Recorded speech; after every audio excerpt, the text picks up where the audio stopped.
Hello everyone, welcome back to my channel. So आज के इस वीडियो में हम लोग एक डिटेल डिस्कशन करने वाले हैं of the novel pride and prejudice, जो कि जेन ऑस्टन ने लिखी थी। ये नॉवल टोटल 61 चैप्टर्स का है, तो मैं एक एक चैप्टर को तो आपके साथ डिस्कस नहीं करूंगी। हम लोग 10 चैप्टर्स को एक साथ लेंगे एंड उनको डिस्कस करेंगे, देन अनदर 10 चैप्टर्स, और इसी तरह से हम लोग 61 चैप्टर्स को कवर करेंगे। क्योंकि गाइज अगर मैं एक एक चैप्टर को डिस्कस करूंगी तो वीडियो काफ़ी ज़्यादा लेंदी हो जाएगा, और आई डोंट थिंक कि आप लोग इतना ज़्यादा लेंदी वीडियो पसंद भी करोगे।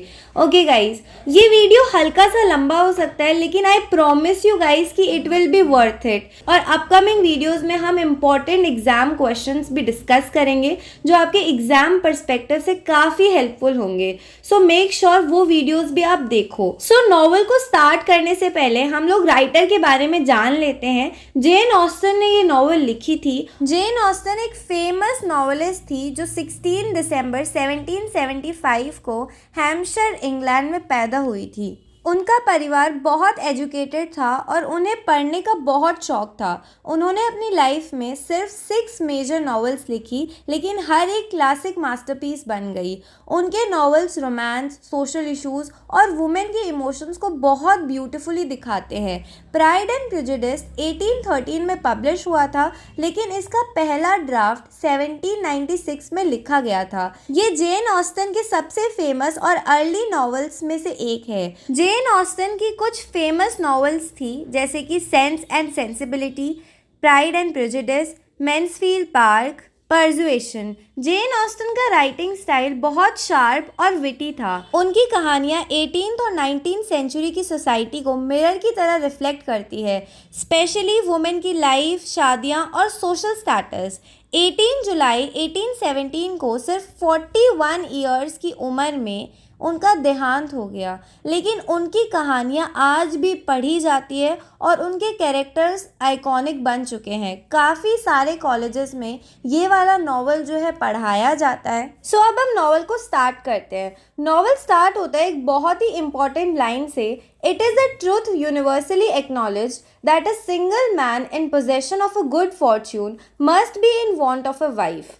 ये नॉवल प्राइड एंड प्रेजुडिस की सबसे फेमस ओपनिंग लाइन है, जो एक सोसाइटल आयरनी को दिखाती है। सोसाइटी का मानना है कि अगर कोई आदमी रिच है तो उसे शादी ज़रूर करनी चाहिए, लेकिन एक्चुअलिटी में ये लड़कियों के फैमिलीज़ का सोचने का तरीका है, जो एक अच्छे रिश्तेदार और फाइनेंशियल सिक्योरिटी की तलाश में होती है। स्टोरी शुरू होती है बेनेट फैमिली के साथ, जो लॉन्गबॉर्न इंग्लैंड में रहते हैं। मिस्टर बेनेट एक क्वाइट और इंटेलिजेंट आदमी है जो बुक्स पढ़ना पसंद करते हैं, और उनकी बीवी मिसेस बेनेट का सिर्फ एक ही मिशन है, अपनी 5 बेटियों की अमीर आदमियों से शादी करना।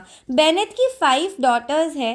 फर्स्ट इज जेन, जो कि एल्डेस्ट है और सबसे ब्यूटीफुल और जेंटल है। सेकेंड एल्डेस्ट इज एलिजाबेथ, जो स्मार्ट, विटी और इंडिपेंडेंट है।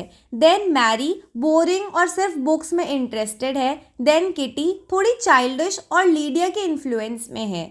देन लास्ट इज लीडिया, सबसे चंचल और इमेच्योर।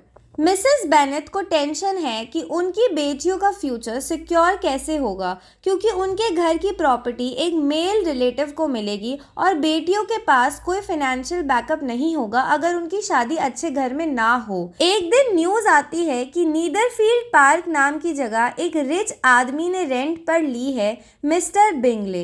ये सुनते ही मिसेस बेनेट एक्साइटेड हो जाती है, क्योंकि उन्हें लगता है कि वो अपनी किसी बेटी के लिए परफेक्ट मैच होगा। मिस्टर बिंगले एक चीयरफुल, फ्रेंडली और हैंडसम आदमी है। वो नीदरफील्ड में अपने एरोगेंट और रिजर्व दोस्त मिस्टर डार्सी और अपनी 2 बहनों मिस कैरोलिन बिंगले और मिसेस हर्ट्स के साथ आए हैं।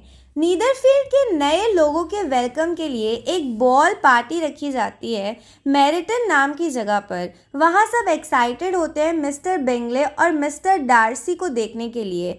मिस्टर बिंगले बहुत फ्रेंडली और सोशल निकलता है। वो जेन को पसंद करने लगता है और उसके साथ डांस भी करता है। Mister Darcy on the other hand, जो बिंगले का दोस्त है, काफ़ी रूड और रिजर्व्ड रहता है।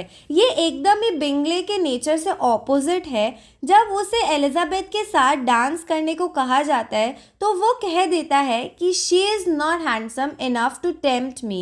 ये बात एलिजाबेथ सुन लेती है और उसका ईगो हर्ट हो जाता है। वहाँ से उसके अंदर डार्सी के लिए डिसलाइक और प्रेजुडिस डेवलप हो जाता है। कुछ दिन बाद जेन को नीदरफील्ड में बिंगले की बहनों का इनविटेशन मिलता है।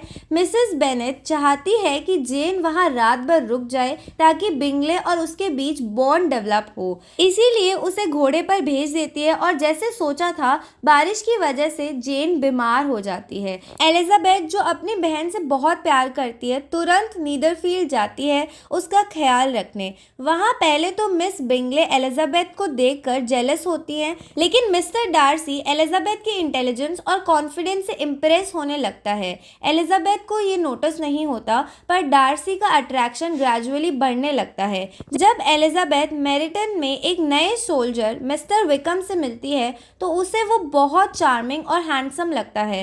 विकम एलिजाबेथ को एक स्टोरी बताता है कि डार्सी ने उसका हक छीन लिया और उसके लाइफ बर्बाद कर दी। एलिजाबेथ बिना किसी प्रूफ के उसकी बात मान लेती है और उसका डार्सी के लिए प्रेजुडिस और स्ट्रॉन्ग हो जाता है। बिंगले की अपनी फीलिंग्स क्लियर होने से पहले ही उसकी बहनें और डार्सी उसे कन्विंस कर देते हैं कि जेन उसे सच में पसंद नहीं करती। बिंगले उनकी बात को मानकर लंदन चला जाता है बिना जेन को बताए। जेन बहुत हर्ट होती है पर वो इमोशंस एक्सप्रेस नहीं करती। एलिजाबेथ को लगता है कि ये सब डार्सी का प्लान है और वो और भी ज़्यादा उससे नफरत करने लगती है। मिस बिंगले एलिजाबेथ को कॉन्स्टेंटली इंसल्ट करती हैं क्योंकि उसे लगता है कि डार्सी को एलिजाबेथ पसंद आने लगी है। डार्सी एलिजाबेथ से सीक्रेटली अट्रैक्ट होने लगता है पर उसका ईगो और प्राइड उसे रोक कर रखता है। एलिजाबेथ पूरी तरह से विकम की कहानी पे बिलीव कर लेती है और उसके दिमाग में डार्सी को लेकर के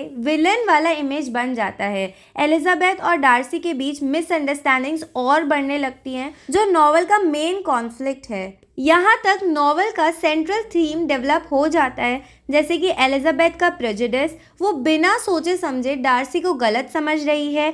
डार्सी का प्राइड, वो एलिजाबेथ को पसंद करता है पर स्टेटस डिफरेंस की वजह से एक्सेप्ट नहीं कर रहा। और मिसअंडरस्टैंडिंग जो आगे जाके बहुत बड़ा रोल प्ले करेगी। जेन की तबीयत धीरे धीरे सुधर रही होती है और उसी टाइम एलिजाबेथ और डार्सी के इंटरैक्शंस और बढ़ते हैं। डार्सी एलिजाबेथ के चार्म और इंटेलिजेंस से और अट्रैक्ट होने लगता है पर एलिजाबेथ अब भी उसके एरोगेंस से इरिटेटेड रहती है। मिस बिंगले डार्सी को इम्प्रेस करने की कोशिश करती है पर डार्सी का पूरा ध्यान एलिजाबेथ पर होता है जो मिस बिंगले को और जेलस बना देता है। एलिजाबेथ भी थोड़ा नोटिस करती है कि डार्सी उस पर ध्यान दे रहा है पर उसे लगता है कि वो सिर्फ मजाक उड़ा रहा होगा। डार्सी की बॉडी लैंग्वेज और ऑकवर्ड बिहेवियर क्लियरली दिखाता है कि वो एलिजाबेथ को पसंद करने लगा है लेकिन वो अपनी फीलिंग्स को एक्सेप्ट नहीं करना चाहता। कुछ दिन बाद जेन ठीक हो जाती है और बेनेट सिस्टर्स अपने घर वापस चली जाती हैं। वहाँ एक नए मेहमान आते हैं मिस्टर कॉलिंस जो कि बेनेट फैमिली के डिस्टेंट रिलेटिव हैं और लॉन्ग बॉर्न की प्रॉपर्टी फ्यूचर में उन्हीं को मिलने वाली है। मिस्टर कॉलिंस एक क्लर्जी हैं लेकिन उनका नेचर बहुत ही अनोइंग और सेल्फ ऑब्सेस्ड है। वो लेडी कैथरीन जो डार्सी की रिच आंट है के अंडर काम करते हैं और उनकी बहुत तारीफ करते रहते हैं। उनका एक ही मोटिव है बेनेट फैमिली की एक लड़की से शादी करना ताकि उनकी प्रॉपर्टी उनके अंदर ही रहे। मिस्टर कॉलिंस एलिजाबेथ को शादी के लिए प्रपोज करते हैं पर एलिजाबेथ सीधा मना कर देती है। कॉलिंस को लगता है कि एलिजाबेथ सिर्फ शर्म की वजह से मना कर रही है पर वो एक्चुअली इंटरेस्टेड ही नहीं होती है। मिसेस बेनेट एलिजाबेथ को फोर्स करती है कि वो हाँ बोले पर मिस्टर बेनेट एलिजाबेथ का साथ देते हैं और कह देते हैं कि अगर एलिजाबेथ हाँ बोलती है तो वो उससे बात करना बंद कर देंगे। एलिजाबेथ की best friend Charlotte Lucas practical होती है और फाइनेंशियल सिक्योरिटी की वजह से मिस्टर कॉलिंस से शादी कर लेती है। एलिजाबेथ इस डिसीजन से शॉक हो जाती हैं पर शार्लेट कहती हैं कि वो सिर्फ सेफ फ्यूचर चाहती हैं। ये नॉवल का एक और इम्पॉर्टेंट थीम दिखाता है वुमेन और मैरिज। एलिजाबेथ लव मैरिज पे बिलीव करती है, पर शार्लेट उनकी दोस्त कॉम्प्रोमाइज को बेटर ऑप्शन मानती है। मिस्टर विकम एलिजाबेथ से और क्लोज होने लगता है और एलिजाबेथ उसे और पसंद करने लगती है। विकम फिर से डार्सी के अगेंस्ट और स्टोरीज सुनाता है और एलिजाबेथ बिना सोचे समझे उस पर विश्वास कर लेती है। विकम कहता है कि डार्सी एक सेल्फिश और क्रूअल आदमी है जो उसके हक का पैसा खा गया। एलिजाबेथ और भी ज़्यादा डार्सी से नफरत करने लगती है और उसके अगेंस्ट स्ट्रांगली बायस्ड हो जाती है। और वहीं दूसरी तरफ जेन बिंगले का वेट करती है, पर वो वापस आता ही नहीं। फिर एक लेटर आता है बिंगले का, जिसमें लिखा होता है कि बिंगले लंदन में डार्सी की बहन जॉर्जियाना से शादी करने की सोच रहा है। ये सुनकर जेन का दिल टूट जाता है, लेकिन वो अपनी फीलिंग्स किसी को नहीं बताती। एलिजाबेथ मिस बिंगले और डार्सी को इसके लिए ब्लेम करती है, क्योंकि उसे लगता है कि उन्होंने जेन को बिंगले से अलग कर दिया है। और वहीं शार्लेट की शादी हो चुकी होती है और एलिजाबेथ उससे मिलने के लिए हंट्सफोर्ड जाती है, जहां मिस्टर कॉलिंस और शार्लेट रहते हैं। वहां लेडी कैथरीन से मिलती हैं। वो एक बॉसी और डोमिनेटिंग लेडी होती है जो हर चीज़ में इंटरफेयर करती है। लेडी कैथरीन चाहती है कि डार्सी उनकी बेटी से शादी करे, पर डार्सी एलिजाबेथ से मिलने लगता है। एक दिन डार्सी एलिजाबेथ से मिलता है और बिना किसी वार्निंग के उसे प्रपोज कर देता है। डार्सी एलिजाबेथ से अपनी फीलिंग्स कन्फेस करता है, पर उसका तरीका बहुत एरोगेंट होता है। वो एलिजाबेथ से कह देता है कि वो उसे पसंद करता है, पर उसके लो स्टेटस की वजह से शादी नहीं करना चाहता। एलिजाबेथ बहुत गुस्से में उसका प्रपोजल रिजेक्ट कर देती है और उस पर काफ़ी हार्श वर्ड्स बोल देती है। एलिजाबेथ उसे ब्लेम करती है कि उसने जेन और बिंगले को अलग किया और विकम की ज़िंदगी बर्बाद की। ये सीन नॉवल का एक टर्निंग पॉइंट है, क्योंकि यहाँ एलिजाबेथ और डार्सी की मिसअंडरस्टैंडिंग्स पीक पर होती हैं। एलिजाबेथ के हार्श वर्ड सुन के डार्सी एक लेटर लिखकर उसे देता है, जिसमें वो सब सच्चाई बता देता है। बिंगले और जेन के मैटर में डार्सी मानता है कि उसने बिंगले को जेन से दूर करने का एडवाइस दिया था, क्योंकि उसे लगा कि जेन सच में इंटरेस्टेड नहीं है। विकम की सच्चाई डार्सी बताता है कि विकम एक लायर है। उसने डार्सी की छोटी बहन जॉर्जियाना को भगाने की कोशिश की थी ताकि उसको पैसे मिल सके। एलिजाबेथ जब ये लेटर पढ़ती है तो उसे समझ आता है कि वो गलत थी। विकम एक फ्रॉड निकला और डार्सी इतना बुरा आदमी नहीं है जितना उसने सोचा था। अब एलिजाबेथ को डार्सी के कैरेक्टर की सच्चाई समझ में आने लगती है और वो गिल्ट फील करने लगती है कि उसने बिना किसी प्रूफ के विकम की बात मान ली। उसका डार्सी के लिए पर्सपेक्टिव बदलने लगता है और वो अपनी गलती रियलाइज करती है। एलिजाबेथ डार्सी का लेटर पढ़ने के बाद बहुत गिल्टी फील करती है, पर उस वक्त कुछ नहीं कर सकती। इस दौरान जेन लंदन चली जाती है अपनी मौसी के घर, क्योंकि वो अब भी बिंगले का वेट कर रही होती है। जेन सोचती है कि शायद बिंगले उसे मिस करे, पर मिस बिंगले उसे अवॉइड करती है और जेन को इनडायरेक्टली कह देती है कि बिंगले अब इंटरेस्टेड नहीं है।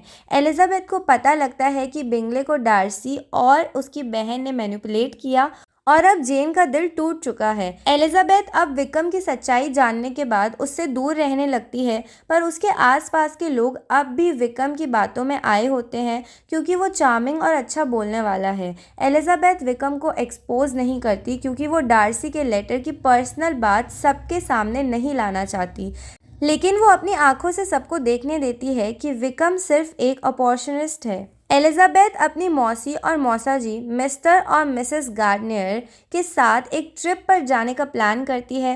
पहले वो लेक डिस्ट्रिक्ट जाने वाले होते हैं, पर बाद में प्लान चेंज होता है और वो डार्बिशायर जाने का डिसाइड करते हैं, जो कि डार्सी का होम टाउन है। उसका एक इम्पॉर्टेंट स्टॉप होता है पेम्बर्ली हाउस, जो डार्सी की फैमिली की एस्टेट है। एलिजाबेथ पेम्बर्ली जाने से पहले कंफर्म करती है कि डार्सी वहाँ नहीं है, ताकि वो अनकंफर्टेबल फील ना करे। जब एलिजाबेथ पेम्बर्ली पहुँचती है तो वो बहुत इम्प्रेस्ड होती है। डार्सी का घर सिर्फ लग्जरियस नहीं बल्कि टेस्टफुली मेंटेन भी होता है। डार्सी के सर्वेंट्स उसके अच्छे कैरेक्टर की तारीफ करते हैं, जो एलिजाबेथ को और सरप्राइज करता है। वो सोचती है कि शायद डार्सी उतना एरोगेंट नहीं है जितना उसने पहले सोचा था। पेम्बर्ली का एनवायरनमेंट और डार्सी की इमेज एलिजाबेथ की सोच में बदलाव ला रही होती है। तभी एलिजाबेथ को एक शॉक लगता है, डार्सी वहाँ होता है। एलिजाबेथ एक्सपेक्ट करती है कि डार्सी गुस्से या एरोगेंट तरीके से बात करेगा, पर डार्सी बिल्कुल बदला हुआ होता है। वो एलिजाबेथ को रिस्पेक्टफुली ग्रीट करता है, बिना किसी ईगो के। वो एलिजाबेथ की मौसी मौसा जी के साथ बहुत पोलाइटली बात करता है, जो एलिजाबेथ को और सरप्राइज कर देता है। डार्सी क्लियरली एलिजाबेथ से बात करना चाहता है, पर उस पर कोई प्रेशर नहीं डाल रहा। ये एलिजाबेथ के लिए एक और रियलाइजेशन मोमेंट होता है। जो डार्सी उसने सोचा था वो सच में वैसा नहीं है। डार्सी एलिजाबेथ और उसकी फैमिली को अपनी छोटी बहन जॉर्जियाना से मिलवाता है। जॉर्जियाना बहुत शाय और स्वीट होती है और एलिजाबेथ से इंस्टेंटली कंफर्टेबल फील करती है। ये एलिजाबेथ को और इम्प्रेस करता है, क्योंकि अगर डार्सी सच में एरोगेंट होता तो उसकी बहन ऐसे नेचर की नहीं होती। मिस बिंगले अब भी डार्सी को एलिजाबेथ से दूर करना चाहती है, पर डार्सी सिर्फ एलिजाबेथ से बात करता है, जो मिस बिंगले को जेलस कर देता है। सब कुछ अच्छा चल रहा होता है, पर एकदम सब कुछ उलट जाता है। एलिजाबेथ को एक लेटर मिलता है। उसकी छोटी बहन लीडिया मिस्टर विकम के साथ भाग गई है। ये पूरी बेनेट फैमिली के लिए एक बहुत बड़ा स्कैंडल होता है, क्योंकि बिना शादी के भाग जाना सोसाइटी में बहुत बदनामी की बात होती है। मिस्टर बेनेट और गार्डनियर साहब दोनों उन्हें ढूंढने जाते हैं, पर विकम का कोई पता नहीं होता। एलिजाबेथ बहुत ज़्यादा गिल्टी फील करती है, क्योंकि उसे पहले से पता था कि विकम कितना डेंजरस है, पर उसने कभी किसी को वार्न नहीं किया। एलिजाबेथ बहुत परेशान होती है, और जब डार्सी को ये बात पता लगती है तो वो बिना किसी बात के हेल्प करने का डिसीजन लेता है। डार्सी एलिजाबेथ से डायरेक्टली कुछ नहीं कहता, पर वो सीक्रेटली सब कुछ सॉल्व करने लगता है। उसके अंदर एलिजाबेथ के लिए रियल इमोशंस दिखने लगते हैं। वो सिर्फ उसकी हेल्प नहीं कर रहा, बल्कि ये भी दिखाना चाह रहा है कि वो एलिजाबेथ और उसके फैमिली को इम्पोर्टेंस देता है। जब एलिजाबेथ और उसकी फैमिली पूरी तरह टेंशन में होती है, तब डार्सी बिना किसी को बताए हेल्प करने निकल पड़ता है। मिस्टर गार्डनियर और मिस्टर बेनेट लीडिया को ढूंढने की कोशिश कर रहे होते हैं, पर उन्हें सक्सेस नहीं मिलती। एलिजाबेथ को लगता है कि अब कुछ नहीं हो सकता और उनकी फैमिली की इज्जत अब टोटली बर्बाद हो जाएगी। फिर एकदम से न्यूज़ आती है कि लीडिया और विक्रम की शादी होने वाली है। सबको शक होता है कि गार्नियर साहब ने पैसे दिए होंगे, पर मिसेस गार्नियर एलिजाबेथ को सीक्रेटली बताती हैं कि ये सब डार्सी ने किया है। डार्सी ने विक्रम के सारे डेट्स चुका दिए, उससे शादी करने के लिए फोर्स किया और सब कुछ सीक्रेट रखा। बेसिकली उस टाइम पे क्या होता था कि अगर कोई लड़की किसी लड़के के साथ भाग जाती थी तो उसको उसी लड़के के साथ शादी करनी पड़ती थी। अगर वो लड़का और लड़की शादी नहीं करते हैं तो जो है काफ़ी ज़्यादा बदनामी होती है और फिर आगे जाके जो है उनकी लाइफ काफ़ी ज़्यादा प्रॉब्लमैटिक हो जाती है। सो डार्सी ने काफ़ी इम्पॉर्टेंट रोल प्ले किया है यहाँ पे। उसने जो है विक्रम ने बोला कि मेरे पास पैसे नहीं है और मैं लीडिया से शादी नहीं करूँगा। यहाँ पे काफ़ी ज़्यादा प्रॉब्लम हो सकती है, लीडिया की पूरी लाइफ बर्बाद हो सकती है। तो डार्सी ने काफ़ी ज़्यादा अच्छा काम किया, उसको पैसे दे दिए, उसका जो भी कर्जा था वो उतर गया और उसके बाद जो है उनकी हैप्पीली जो है मैरिज हो जाती है और वो अच्छे से रहने लगते हैं। एलिजाबेथ टोटली शॉक हो जाती है, क्योंकि उसने कभी इमेजिन भी नहीं किया था कि डार्सी इतना बड़ा सैक्रिफाइस करेगा।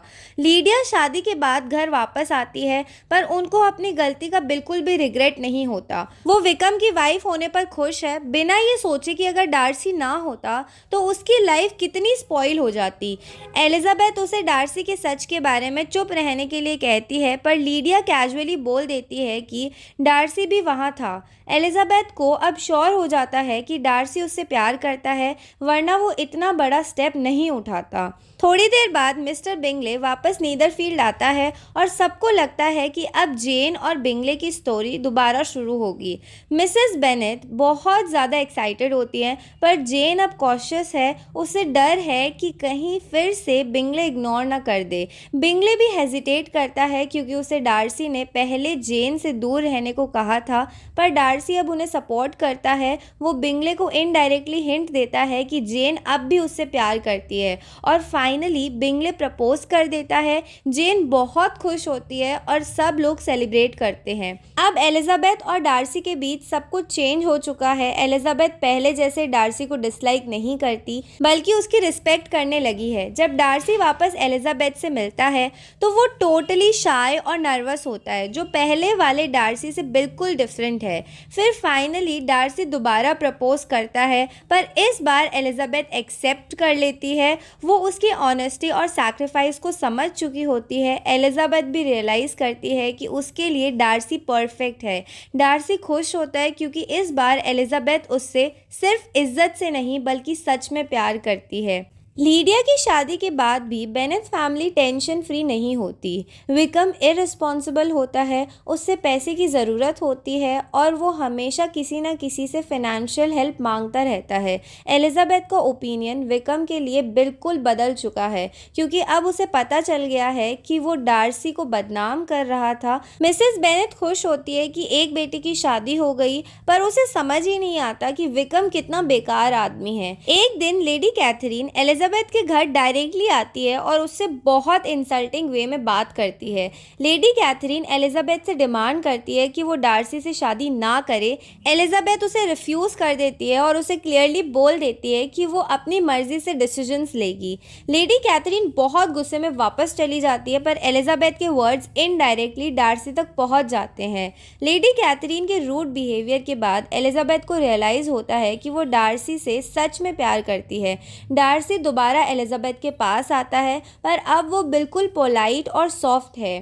एलिजाबेथ डार्सी से ओपनली अपनी सारी फीलिंग्स को शेयर करती है और अब दोनों ऑफिशियली एक कपल बन जाते हैं। डार्सी एलिजाबेथ को बताता है कि उसने विकम और लीडिया के केस में सीक्रेटली हेल्प किया था क्योंकि वो एलिजाबेथ की इज्जत और उसकी फैमिली को प्रोटेक्ट करना चाहता था। एलिजाबेथ ये सुनकर डार्सी से और भी ज़्यादा प्यार करने लगती है। मिस्टर बिंगले फाइनली जेन से शादी कर लेते हैं जो पहले से एक्सपेक्टेड था। मिसेस बेनेट के लिए ये सबसे बड़ा खुशी का मोमेंट होता है क्योंकि उसका सपना था कि उसकी बेटी एक रिच आदमी से शादी करे। जेन और बिंगले एक दूसरे के लिए परफेक्ट कपल होते हैं क्योंकि दोनों स्वीट और काइंड हार्टेड होते हैं। फाइनली एलिजाबेथ और डार्सी की भी शादी हो जाती है। बेनेट फैमिली में सबको शौक लगता है क्योंकि पहले एलिजाबेथ डार्सी को पसंद नहीं करती थी। एलिजाबेथ की शादी मिस्टर बेनेट के लिए भी प्राउड मोमेंट होता है क्योंकि उसे एलिजाबेथ की इंटेलिजेंस और सेल्फ रिस्पेक्ट पर हमेशा भरोसा था। डार्सी और एलिजाबेथ का रिलेशनशिप एक आइडियल लव स्टोरी का एग्जाम्पल बन जाता है जो मिसअंडरस्टैंडिंग्स और ईगो के बाद भी स्ट्रॉन्ग हो जाता है। शादी के बाद एलिजाबेथ और डार्सी पेम्बर्ली में हैप्पीली सेटल हो जाते हैं। जॉर्जियाना डार्सी की जो सिस्टर थी एलिजाबेथ को बहुत पसंद करने लगती है। मिसेस बेनेट अब भी थोड़ी सिली होती है पर उसको प्राउड फील होता है कि उसकी बेटी की इतनी बड़ी शादी हुई है। विकम और लीडिया की लाइफ उतनी अच्छी नहीं चलती पर उन्हें भी डार्सी ओकेजनली हेल्प करता है। इस नॉवल की हैप्पी एंडिंग हो जाती है। आई होप कि आपको नॉवल अच्छे से समझ में आ गया होगा। मैंने काफ़ी सिंपल और इजी वे में आपको समझाने की कोशिश की है। अगर आपको कोई डाउट्स है तो feel free to ask me in the comment box. और उससे पहले हम लोग एक इम्पॉर्टेंट चीज़ को डिस्कस कर लेते हैं कि प्राइड एंड प्रेजुडिस इस टाइटल का इस नॉवल में क्या सिग्निफिकेंस है। और अपकमिंग वीडियोस में वैसे भी हम लोग इम्पॉर्टेंट क्वेश्चंस को डिस्कस करने वाले हैं और इसके साथ ही हम लोग नॉवल को एनालाइज भी करेंगे। तो बेसिकली ये वर्ड्स एक्चुअली नॉवल के मेन थीम्स को रिप्रेजेंट करते हैं। प्राइड का मतलब है घमंड, जो मिस्टर डार्सी के कैरेक्टर में दिखाई देता है। प्रेजुडिस का मतलब है बिना सोचे समझे किसी के बारे में ओपिनियन बना लेना, जो एलिजाबेथ करती है। नॉवल का पूरा स्टोरी इन दोनों फीलिंग्स को ओवरकम करने के ऊपर बेस्ड है। जब एलिजाबेथ और डार्सी अपनी प्राइड और प्रेजुडिस को साइड करते हैं तभी उनको अपनी असली फीलिंग्स का पता चलता है। तो दोस्तों, ये नॉवल सिर्फ एक पुरानी कहानी नहीं है बल्कि एक स्ट्रॉन्ग मैसेज है कि हमें अपने बायसेस और ईगो को साइड रखकर लोगों को उनके असली कैरेक्टर से जज करना चाहिए। इसी वजह से प्राइड एंड प्रेजुडिस आज भी इतनी फेमस है और कॉलेजेस में पढ़ाई जाती है। So thank you so much for watching and don't forget to subscribe to my channel.